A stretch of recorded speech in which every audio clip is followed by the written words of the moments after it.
Olá pessoal, bem-vindos a mais um Almoço com a Gastro e hoje a gente vai fazer a nossa tradicional live Tira Dúvidas. Essa live que eu sei que vocês adoram e que eu também adoro, porque a gente consegue fazer uma interação mais aqui, ó, no tete a tete. Então, muito bem-vindo todo mundo que tá chegando. Para quem tem a sua dúvida, mande a dúvida na caixinha que tem uma interrogação aqui no cantinho da sua tela, tá? Para mim ela aparece no cantinho direito e eu sempre falo que eu não sei se para vocês é no direito ou no esquerdo, porque eu nunca tenho certeza disso. Mas vocês vão ver aí um balãozinho com uma interrogação.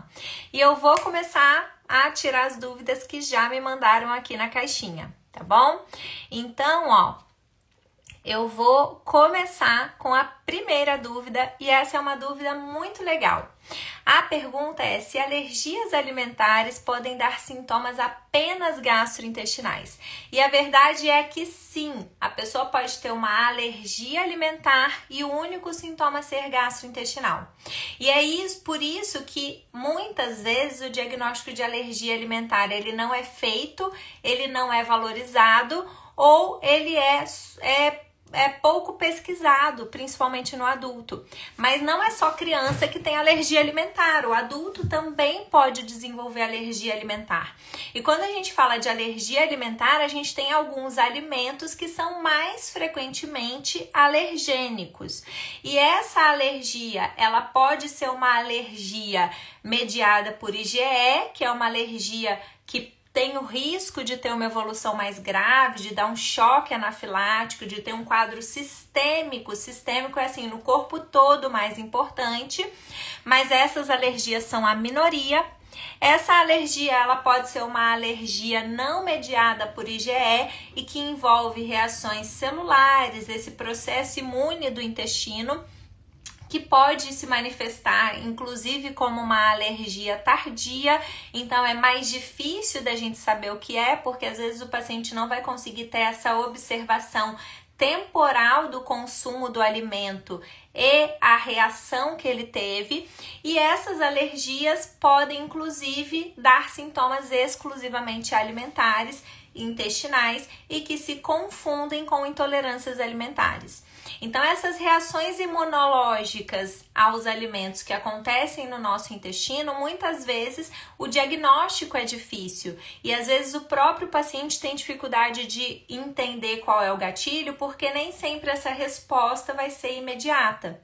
E quando a pessoa come uma coisa e fica toda empelotada, fica com uma urticária, fica com sintomas visíveis, é mais fácil dela observar que aquele alimento que fez mal para ela.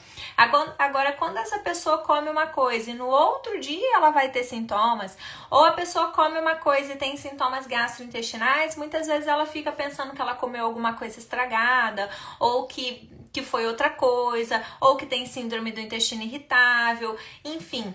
O diagnóstico muitas vezes não é fácil e essa autoobservação também não é simples. Então é muito importante que você tenha um profissional ao seu lado te ajudando a guiar nesse diagnóstico de alergia alimentar. Mas adulto também tem alergia alimentar e o sintoma pode ser exclusivamente gastrointestinal, com sintomas do tipo diarreia, dor abdominal, muco nas fezes, até sangramento nas fezes pode acontecer. Tá? Outra manifestação alérgica importante são as esofagites eosinofílicas. Então, o paciente tem um sintoma, às vezes, que parece refluxo ou uma sensação de entalo com o alimento. Isso é muito típico desse tipo de esofagite, que é uma esofagite alérgica, muito relacionada a alergias alimentares. Então, o paciente come, tem uma sensação que o alimento ficou parado e alguns pacientes precisam, inclusive, até de parar para fazer uma endoscopia para tirar o alimento impactado, quando esse esôfago já está muito inflamado.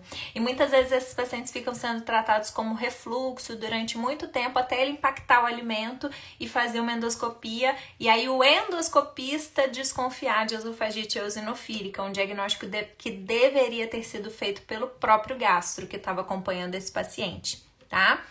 Então, sim, pode dar sintomas exclusivamente do trato gastrointestinal. Agora vamos para a pergunta da Jéssica, porque a Jéssica tá sempre aqui, então eu escolhi a pergunta dela, porque ela tá em todas, tá? Jéssica perguntou, dieta pobre em FODMAPs, quando perceber que ela não está funcionando? A dieta pobre em FODMAPs, ela é uma dieta de diagnóstico e ela tem 3 fases que já são bem definidas. A primeira fase é a fase de restrição, a segunda fase é a fase de reintrodução e teste para ver qual alimento faz mal para a pessoa. E a terceira fase é a fase de readaptação na vida real, para a pessoa conseguir incluir as restrições que ela vai ter que manter na vida dela.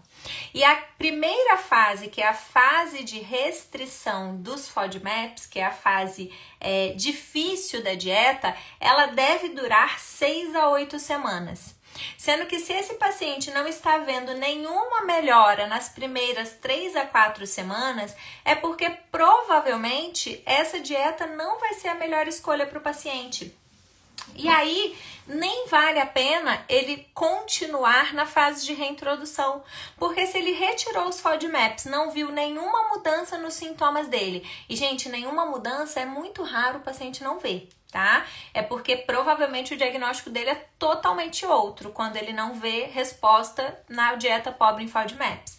E lembrar que resposta é diferente de remissão completa de sintomas. Então, a pessoa pode ser que ela tinha uma dor abdominal que era muito intensa e agora virou um desconforto. A pessoa tinha uma diarreia que ia 10 vezes, ia 7 vezes, ia 5 vezes e agora ela vai 1, 2 com cocô mais mole. Essa pessoa não tá curada, porque a dieta não vai curar o seu intestino, mas ela teve uma resposta. Então, se você já tá aí há 3, 4 semanas na dieta, não viu benefício nenhum, sinceramente, não vale a pena você continuar. Mas você pode fazer a primeira fase completa e ao final da primeira fase conversar com o seu nutricionista para ele repensar outra estratégia alimentar para você. E é por isso que o gastro tem que trabalhar ali, ó, juntinho com o nutricionista. Por quê? O gastro vai ajudar o nutricionista a direcionar a dieta e o nutricionista vai dar esse feedback pro gastro de, olha, essa dieta eu acho que não. Quantas vezes eu tenho a Carol lá na clínica, eu falo pra ela, faz dieta pobre em FODMAPs. Aí ela fala, então, Lívia, eu fiz um recordatório alimentar desse paciente, eu acho que para esse paciente a melhor dieta é outra. E aí eu vou falar, graças a Deus que eu tenho ela, entendeu? Então é isso, é esse trabalho em conjunto, porque o nutricionista com um bom recordatório alimentar de uma semana vendo o que o paciente come, ele consegue tirar muitas conclusões e indicar uma dieta mais específica para o seu caso. Assim como o gastro, se o paciente não tem um diagnóstico, se ele não minimamente afastou um supercrescimento bacteriano de intestino delgado, uma doença celíaca, outras condições que podem dar sintomas e que esses sintomas não vão ser resolvidos com dieta, aí não adianta mandar para o nutricionista, porque o nutricionista vai fazer dieta, vai ficar lá quebrando a cabeça e o paciente não melhora porque ele tem uma condição que não foi tratada. Então, tratamento integrativo é isso, é integrar tudo que o paciente precisa. Agora, se está fazendo a dieta há mais de 4 semanas, não está vendo resultado nenhum, ou o seu diagnóstico está errado, ou essa dieta realmente não é a mais adequada para você, tá? Vamos para a próxima pergunta. Essa pergunta é um babado. Nossa, que água gelada, gente. Depois que a pessoa tira o apêndice, ela tem que mudar a alimentação ou não influencia? Teoricamente, a pessoa que tirou o apêndice, ela tirou o apêndice e vida que segue. Não tem uma orientação alimentar para pós-apendicectomia. Agora, a gente tem que entender que retirar o apêndice é um sinal de que algo já não estava legal na sua regulação da microbiota intestinal e da imunidade intestinal. É muito provável que o que causou essa apendicite foi um quadro de desequilíbrio de microbiota intestinal associado a uma inflamação que aconteceu naquele apêndice. Então, a pessoa que tirou o apêndice, muito provavelmente essa pessoa já tinha um quadro de desequilíbrio de microbiota e a gente precisa olhar e pensar sobre isso.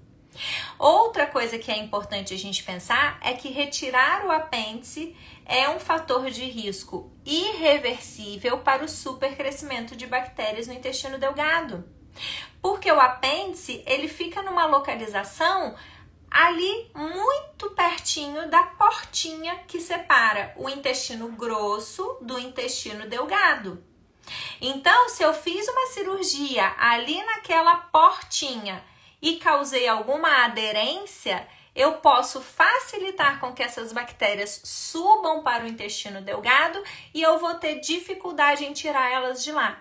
Então, a pessoa que tirou o apêndice, ela tem um fator de risco para o supercrescimento de bactérias no intestino delgado. Quer dizer que todo mundo que tirou o apêndice tem SIBO? Não, não quer dizer. Mas todo mundo que tirou o apêndice tem esse fator de risco. E isso é um marco na vida da pessoa, porque daqui para frente ela tem esse fator de risco. Se isso se soma a uma alimentação inadequada, excesso de ultraprocessados, falta de alimentos saudáveis, falta de fibras, que são alimentos para as bactérias boas, e eu ainda não tenho mais o apêndice e ainda tenho uma aderência, aí é a receita da bomba que vai gerar um quadro de desbiose intestinal no longo prazo. Então, qualquer pessoa que fez alguma cirurgia abdominal, que mexeu no intestino ou que mexeu próximo do intestino e que pode gerar uma aderência, é uma pessoa que merece ter um olhar individualizado para sua dieta do ponto de vista de saúde, como qualquer pessoa deveria ter, tá? Mas especialmente quem tem esse fator de risco. Então, não tem um guideline de dieta pós-apendicectomia, mas eu deixei aqui algumas dicas, tá? Aí a Márcia falou que ela tem gordura nas fezes, que ela teve a perda de uma parte do intestino por conta de um acidente, e aí provavelmente teve que tirar um pedacinho do intestino e agora tem fezes gordurosas. Bom, Márcia, isso tem várias coisas que a gente tem que olhar para tentar entender por que tem gordura nas fezes. A primeira informação que serve para todo mundo, para quem fez cirurgia, para quem não fez, para quem já sofreu acidente, para quem já tirou apêndice, para qualquer ser humano, é que gordura nas fezes nunca é normal. Não é normal ver gordura nas fezes. Não é normal fazer um cocô muito amarelado, quase laranja. Não é normal você fazer cocô e ver aquela bolinha de gordura pairando na água do vaso. Não é normal um cocô que gruda, que você dá descarga e ele fica grudado ali, difícil de limpar. Isso provavelmente são sinais de que tem gordura no seu cocô. O cocô com gordura, ele geralmente tem um cheiro pior, mais desagradável, um cheiro ruim. Então, são sinais de que deve ter gordura no cocô, tá? Sinais, gente, não quer dizer que tem, mas vale a pena investigar, tá? Agora, gordura no cocô nunca é normal e sempre temos que investigar por que tem essa gordura. Ou ela vai acontecer porque a minha digestão de gorduras não é boa, e pensando em digestão de gorduras eu tenho que pensar em vesícula, eu tenho que pensar no pâncreas e eu tenho que pensar no fígado, tá? Ou ela vai acontecer porque a absorção de gorduras no meu intestino não tá legal, e isso vai acontecer porque eu tenho uma doença intestinal, mas pode acontecer porque eu tirei um pedaço muito grande do meu intestino delgado, que é o intestino que absorve gorduras. Então, não sei se foi o caso da Márcia, tá? Então, gordura no cocô ou é má digestão, fígado, vesícula e pâncreas, ou é a absorção, intestino delgado, ou a pessoa tem o trânsito intestinal muito rápido, não deu tempo de absorver, não deu tempo de emulsificar essa gordura. Então, pessoas que têm diarreia por trânsito muito rápido podem ter um pouquinho de gordura nas fezes, mas essa gordura que é visível nas fezes, ela só vai acontecer se tiver uma doença intestinal aí ou desses outros órgãos por trás, tá?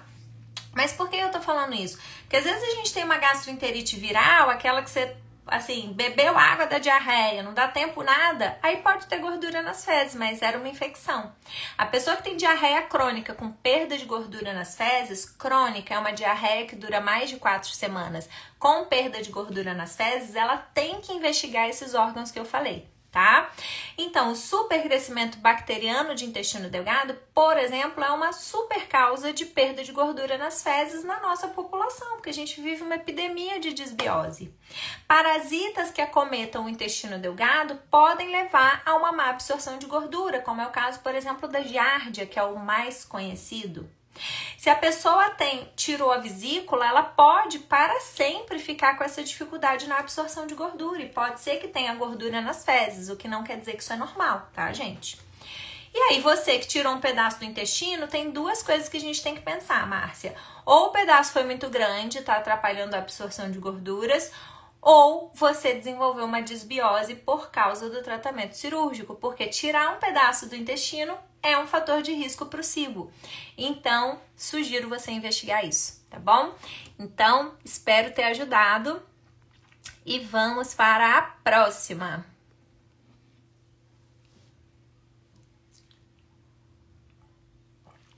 O que fazer durante uma crise de síndrome do intestino irritável? Primeira coisa, se acalme, tá? O estresse não é o que causa a síndrome do intestino irritável. Mas quanto mais ansioso, estressado, com medo de sair de casa, com isolamento social, quanto mais a gente se fecha nessa loucura de ficar pensando o que pode ser, será que isso é câncer? E se eu sair de casa e me der diarreia? E se me der essa crise de dor no trabalho? E quanto mais a gente fica com esses pensamentos muito acelerados, mais a gente estimula o nosso sistema nervoso simpático, que é o sistema nervoso da fuga, de resolver, de batalha, sabe? De luta. E isso, a hiperativação do sistema nervoso simpático, que é esse da ansiedade, da fuga, da luta, ela é péssima para o intestino. Por quê? O nosso corpo não foi feito para viver esse tanto de estresse que a gente vive hoje. E quando a gente tem muita ativação do sistema nervoso simpático, a nossa digestão não é uma prioridade. E tudo que a gente não digere, a gente não absorve, vai fermentar, e aí vai dar diarreia, vai dar desconforto, e pode piorar a dor. Então, perceba, o estresse num momento de crise é uma das coisas que mais a gente tem que trabalhar para manejar. Por quê? Eu não vou conseguir sair dessa crise se eu não me acalmar, se eu não tiver confiança no tratamento que eu tô seguindo e se eu não tiver esse olhar, tá? Segundo, na crise eu sou super a favor do uso de medicamentos. Por quê? Gente, como que a pessoa vai acalmar tendo diarreia várias vezes ao dia ou sem fazer cocô 3 dias, 4 dias, sei lá quantos dias, com dor abdominal? Dor é uma coisa que gera muito estresse. A pessoa fica sem ter o que fazer. Então, a gente precisa de medicamento sim para te tirar da crise. E esse medicamento pode ser algum medicamento que atue relaxando a musculatura do intestino para ajudar no controle da dor. Pode ser um medicamento para ajudar na diarreia. Pode ser um medicamento para ajudar a soltar o intestino. A gente tem que te tirar da crise. Depois a gente vai trabalhar em prevenção. Depois não, junto. Mas eu tenho que te tirar da crise até para melhorar o seu bem-estar. Não dá para ficar vivendo isso e tendo que levar a vida junto, né? Então, a gente vai usar medicamentos para sintomas. O Cadalaço perguntou, canabidiol ajuda? Ajuda, gosto de canabidiol também, tá? Então, para sair da crise, muitas vezes eu vou precisar de medicamento. Mas eu preciso entender que não é só o medicamento. Então, na crise de síndrome do intestino irritável, eu particularmente gosto da estratégia da dieta pobre em FODMAPs. Eu gosto de tirar um pouco de fibra do intestino, porque a fibra fermenta, pode piorar o sintoma, pode dar dor. Então, a gente faz uma dieta mais pobre em FODMAPs com um padrão anti-inflamatório, porque não adianta cortar FODMAP e comer um monte de besteira, um monte de industrializado só porque não fermenta, entendeu? Então, a gente precisa de uma dieta pobre em FODMAPs e anti-inflamatória. E a gente pode e deve usar de outras coisas para nos ajudar a sair da crise. Então, por exemplo, a glutamina é uma ótima amiga na síndrome do intestino irritável. Tem estudos que mostram esse benefício, geralmente em doses mais altas, no mínimo 2 doses ao dia, tá? tá? Além disso, a gente pode usar de fitoterápicos, então a depender de qual é o sintoma mais importante que o meu paciente tem, eu posso usar um fitoterápico diferente. Então, um dos que eu mais gosto é o hortelã-pimenta, que a gente pode usar na forma de óleo, de massagem abdominal, a gente pode usar na forma de tintura, a gente pode usar o extrato em cápsula. A gente pode usar na crise da síndrome do intestino irritável suplementos que otimizem o processo de digestão. Eu gosto muito das enzimas digestivas. A gente pode usar de chás que ajudem nesses sintomas, então a gente pode usar o chá de hortelã, a gente pode usar um chazinho de erva cidreira, a gente pode usar a camomila. Tem que tomar um pouquinho de cuidado, porque apesar dela ser legal para controle de inflamação, controle de estamina no intestino, mas ela tem FODMAPs, pode dar uma fermentadinha. A gente pode usar o chá de alecrim, a gente pode usar muita coisa quando a gente pensa em fitoterapia e em suplementação. Então, eu sempre associo a alopatia, que é medicamento, com suplementos. E na maioria das vezes os meus pacientes me falam que nem precisaram do remédio, porque eles melhoram só de cuidar do resto. Então, restringir os alimentos fermentativos, os FODMAPs, as gorduras, o glúten, o leite, no momento da crise, vale a pena a gente fazer uma dieta mais restrita, que não é para a vida toda, mas nessa fase ela ajuda. Usar da suplementação, melhorar o sono, porque o sono é fundamental para a regulação imunológica do seu intestino, e a síndrome do intestino irritável é uma doença que tem uma modulação imunológica desregulada, por isso que a gente fica com esse intestino hipersensível, e cuidar do estresse e das outras coisas que a gente conversou, tá bom?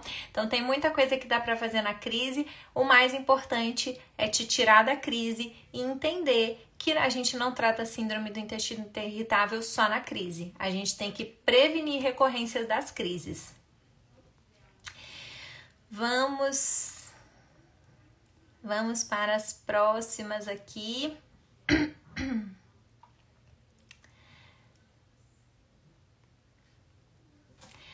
Prisão de ventre desde criança tem a ver com a intolerância à lactose? Sempre foi difícil ir ao banheiro e passo 4 dias em média sem ir. Intolerância à lactose, geralmente, ela se desenvolve na vida adulta. Então, esse intestino preso, que é preso desde a infância, ele pode ser relacionado à lactose? Até pode, mas é menos provável, tá? E eu não tô dizendo que você não é intolerante, mas eu acho mais provável que você tenha ficado intolerante ao longo da vida. Essa prisão de ventre que vem desde a infância, ela está muito relacionada com a musculatura envolvida no ato da evacuação. E essa fase aí de 3, 4 anos é bem a fase que a gente aprende a usar o músculo para segurar o cocô, que é a fase do desfraude. Então, quando a gente é muito bebezinho, o que influencia muito na nossa, assim, em fazer cocô ou não fazer, é o tipo de alimento que o bebê tá recebendo. Então, se é um leite materno, se é fórmula, se o que a mãe tá comendo, se tá mamando bem, isso tudo vai influenciar na evolução das fezes do bebê, digamos assim.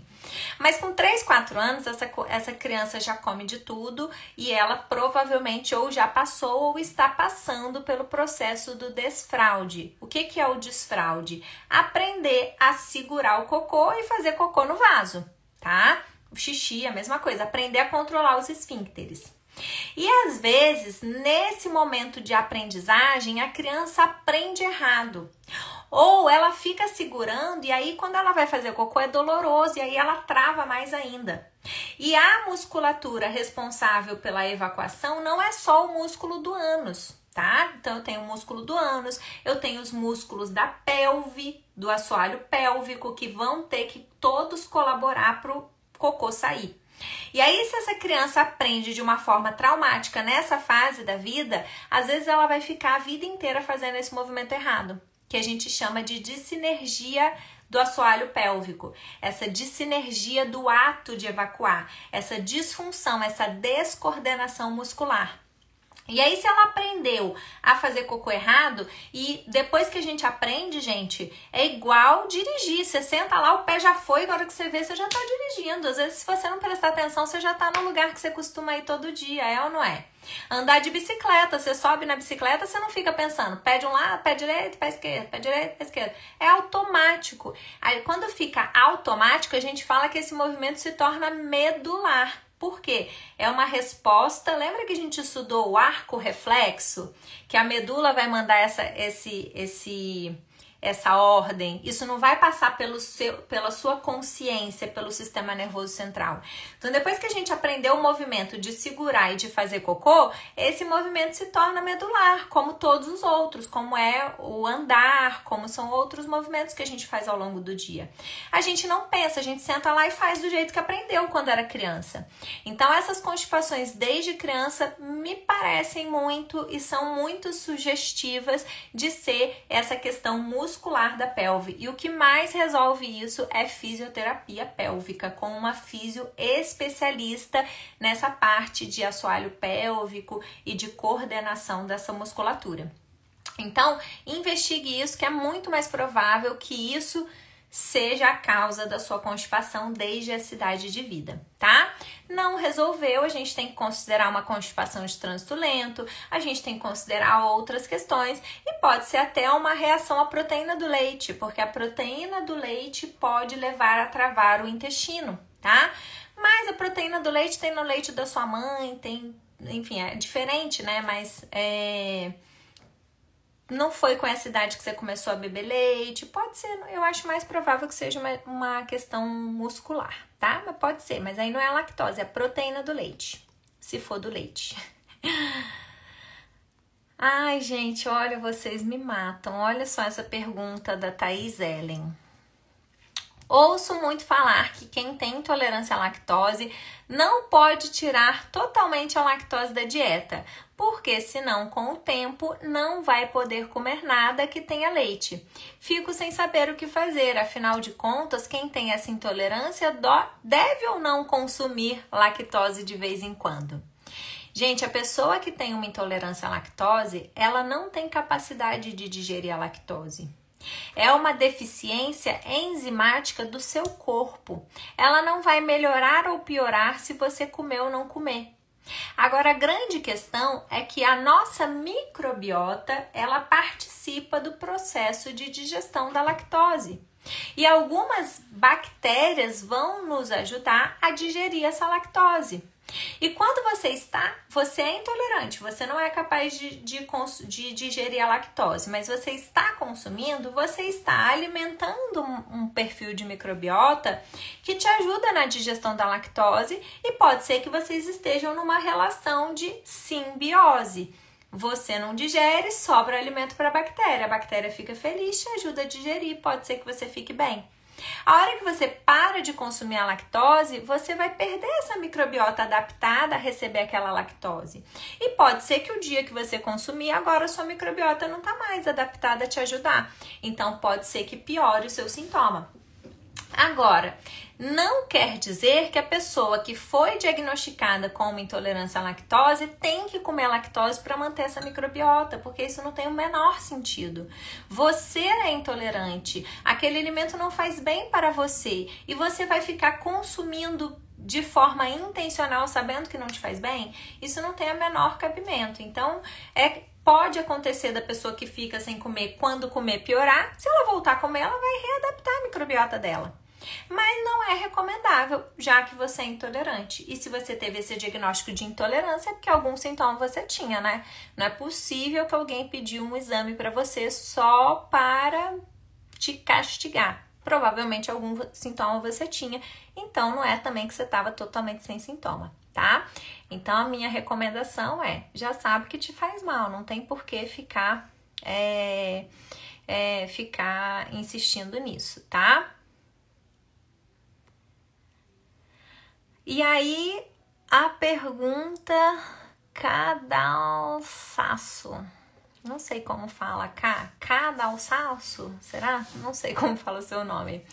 Todas as pessoas que têm síndrome do intestino irritável têm intolerância à lactose e ao glúten? Não são todas as pessoas que têm síndrome do intestino irritável que são intolerantes à lactose e sensíveis ao glúten. Mas todas as pessoas que têm síndrome do intestino irritável merecem ser investigadas para afastar intolerância à lactose, doença celíaca e sensibilidade ao glúten não celíaca. Porque são os alimentos que mais frequentemente são gatilho de sintoma na síndrome do intestino irritável.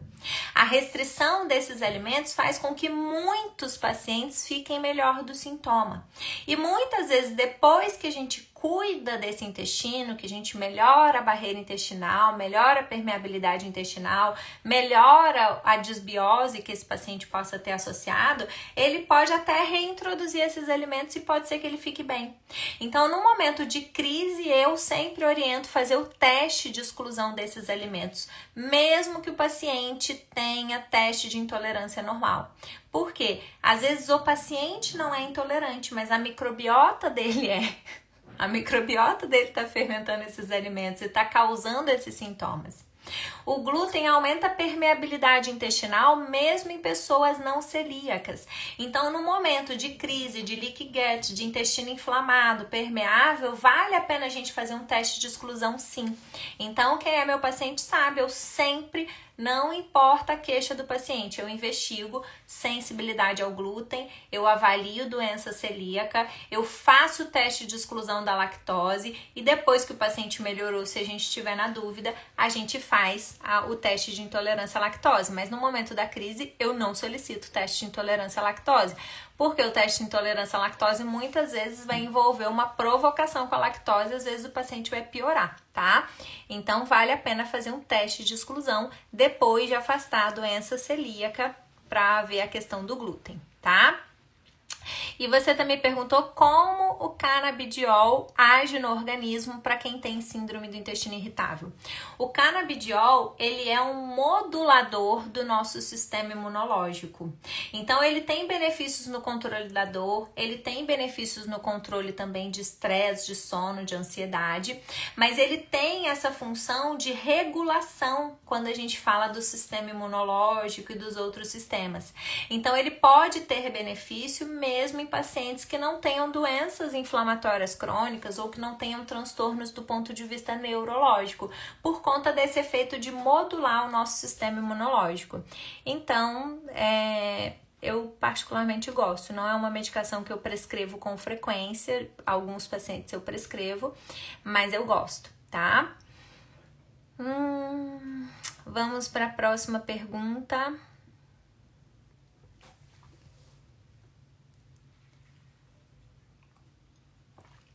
É normal sentir dor de cabeça ao consumir o leite, mesmo usando a enzima lactase? Não é normal, mas é aquela história que a gente já conversou. Você sabe que não te faz bem. Você não precisa de um exame para te confirmar isso. Sabe? É isso que eu não entendo. Às vezes a pessoa fala, não é possível que é o leite, eu preciso de um exame. Aí vai lá, faz o exame e fala que é intolerância à lactose. Aí ela usa a enzima lactase e tá vendo que não tá funcionando. Aí ela tá sentindo sintomas extraintestinais, tá piorando do intestino e continua consumindo, gente. Não tem, você viu que te faz mal? O melhor que você tem a fazer é evitar, pelo menos até você resolver esse problema, entendeu? Muitas pessoas que têm questões relacionadas ao leite não ficam bem usando produtos sem lactose, especialmente quando a gente fala de sintomas extraintestinais, dor de cabeça, reações alérgicas. Esses sintomas extraintestinais, muito provavelmente, eles são relacionados às proteínas do leite, não especificamente à lactose. E aí, se eu usar o alimento com a enzima, pode ser que continue tendo. Então, se você teve essa percepção de que foi isso, é muito simples. Você faz o teste de exclusão durante 4 semanas e vê como você fica. Depois você reintroduz e vê como você fica. Fiquei 4 semanas bem, reintroduzi, piorei, é provável que seja realmente a proteína do leite, não é só a lactose. Então a gente precisa também se autoconhecer, olhar para si. A gente não tem que ficar esperando alguém vir te mandar parar de comer, entendeu? Sensação de barriga de tambor. Quem já teve sensação de barriga de tambor, gente? Aquela barriga inchada que você bate, parece um tambor.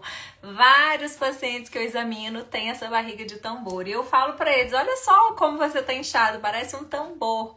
Então, assim, essa sensação de barriga de tambor, ela está relacionada à distensão abdominal.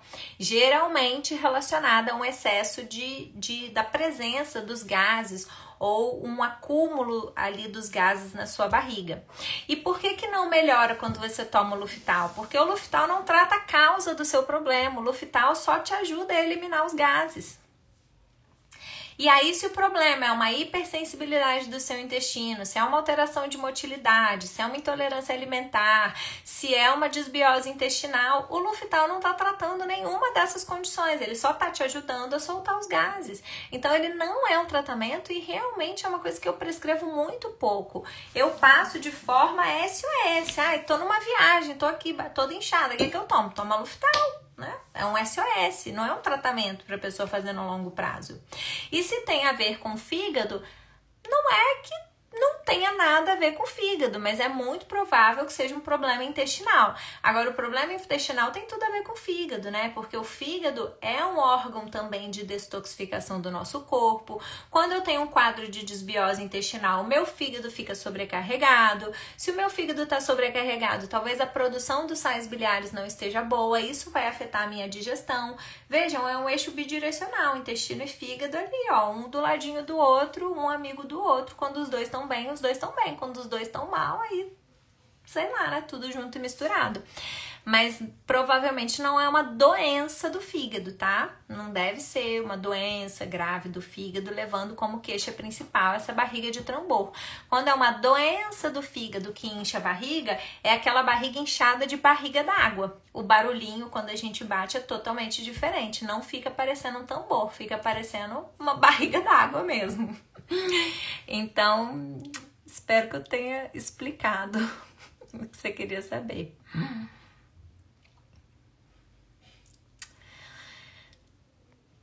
H. pylori, como tratar? A H. pylori é uma bactéria e que causa uma infecção crônica no seu estômago. Ela é muito frequente na nossa população e a grande maioria das pessoas nunca vai ter nenhuma complicação relacionada a essa bactéria. Ela tá ali como um comensal. Comensal, eu gosto de falar que é igual o ator coadjuvante. Ele tá ali, só tá. Ele não é o principal, ele não tá causando problema, ele não tá te agredindo, ele não tá causando encrenca, não tá prejudicando o resto do equilíbrio. Mas eu não tenho como saber com os exames tradicionais quem é a pessoa que tem risco para evoluir para uma doença relacionada ao H. pylori. E o H. pylori, ele pode levar a atrofia no estômago, ele pode levar a uma baixa produção de ácido no estômago, ele pode levar a úlceras, ele pode levar a câncer gástrico. Então, a gente precisa olhar para essa bactéria. Não dá para, eu tenho H. pylori aqui, mas não está causando nada. Difícil saber, né? Porque é essa interação do H. pylori com o seu corpo é que vai dizer se esse H. pylori vai evoluir de uma forma mais grave ou menos grave. Tem condições da bactéria que vão me dizer se ela é uma bactéria mais agressiva, com genes de mais agressividade. E tem condições do seu corpo, do seu processo imunológico que também vão nos dizer isso. Muitas vezes a gente não consegue ter todas essas respostas. Então, o tratamento do H. pylori, ao meu ver, ele deve sim envolver o uso de antibióticos, principalmente se o paciente está sintomático. O que é o paciente sintomático? É o paciente que tem sintoma de gastrite, que tem má digestão, que tem inchaço, que tem sintoma de baixa produção de ácido no estômago, que tem deficiência de ferro, tem deficiência de B12, tem deficiência de outros nutrientes. Então, se esse H. pylori está me dando sinais de que ele está causando um problema, eu sempre vou indicar o tratamento e no meu tratamento sempre vai incluir o uso de antibióticos. Mas não é só antibiótico, eu posso usar de probióticos, eu posso usar de fitoterápicos, eu posso usar de enzimas digestivas, eu posso usar de suplementos de vitaminas, tudo isso pode me ajudar no tratamento do H. pylori. Mas se esse tratamento for indicado e sempre que o paciente tiver alguma sintoma ou alguma complicação da presença da bactéria, eu sempre vou indicar tratar. Tá? Então, se eu procurei, é porque se eu achar, eu vou tratar. Se eu não achar, que eu nem vou procurar, tá? Então, é isso. Vamos para a próxima pergunta. Ai, gente, é a última, porque eu vou malhar, eu não posso atrasar. Deixa eu escolher. Ai, vou escolher mais uma aqui, que hoje a Thaís Tactá, ela mandou várias perguntas ótimas. Posso ter intolerância ao glúten mesmo dando negativo no exame de sangue? Sim, o nome disso é a sensibilidade ao glúten não celíaca. O diagnóstico da sensibilidade ao glúten não celíaca é clínico. O que é isso? É o sintoma que vai me dizer. Então, eu vou sempre ter que afastar a doença celíaca. Como que eu afasto doença celíaca? Anticorpos contra o glúten, antitransglutaminase tecidual, antigliadina, antiendomísio. Escolher um dos três, se for escolher, escolha o antitransglutaminase tecidual. Se puder fazer os três, melhor, tá? Além disso, eu posso precisar de uma endoscopia com biópsia se a minha suspeita for alta e se o meu paciente for geneticamente predisposto. Para saber a predisposição genética, pesquisa de HLA, DQ2 e DQ8. Então, sempre que eu tenho suspeita de qualquer condição relacionada ao glúten, eu tenho que afastar desse meu paciente ser celíaco. Agora, eu posso fazer todos os exames de doença celíaca, eles virem todos negativos, inclusive a biópsia, mas a biópsia pode vir positiva ou negativa. Mas os anticorpos todos negativos, afastei doença celíaca, não é doença celíaca, exames estão todos normais. E esse meu paciente pode ter sintoma com glúten, porque ele tem uma sensibilidade ao glúten não celíaca, que seria essa intolerância ao glúten.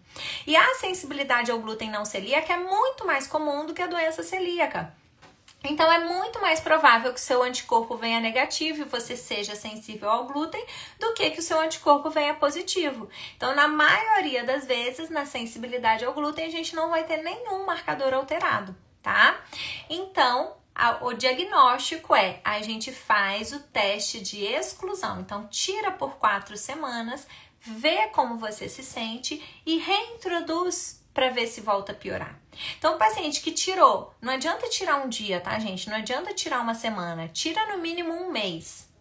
Nossa, eu tô sentindo que eu tô mais esperta, melhorei minha atenção, melhorou meu sono, diminuiu a diarreia, melhorou o inchaço, tô sentindo bem.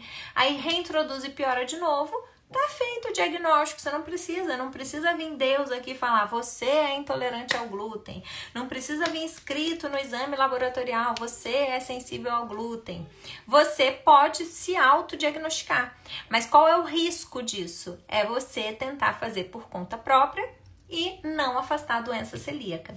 Então, só tirem o glúten da dieta depois de passar por um profissional que entenda do assunto. Eu nem vou falar qual é o profissional, tá, gente? Porque hoje em dia tá até difícil de indicar o gastroenterologista, né? Eu sei o que vocês passam. Mas, assim, passar num profissional que entenda do assunto, que pode ser uma nutricionista, às vezes ela sabe mais do que o gastro, pode ser um clínico, pode ser, enfim, um médico da sua confiança, e fazer os exames para afastar a doença celíaca, porque a gente não tira glúten sem, no mínimo, pedir os anticorpos antes, tá bom? Então, sim, pode não dar nenhum exame e ainda assim você ser intolerante ao glúten, tá bom? Beijo, gente! Hoje a nossa live vai ser mais rapidinha porque eu tô um pouquinho atrasada. Mas a caixinha ainda está aberta e eu prometo que eu volto para responder as perguntas que eu deixei para trás, tá bom? Um beijo, prazer ter vocês aqui comigo. Que seja um ótimo restinho de semana aí pra você. E não deixe de compartilhar os meus conteúdos com as pessoas que vocês gostam, de compartilhar no perfil de vocês. Assim vocês me ajudam a divulgar esse conhecimento, a ajudar mais pessoas e a divulgar o meu trabalho. Então eu conto com a ajuda de vocês, tá bom? Beijo, beijo, beijo e até mais!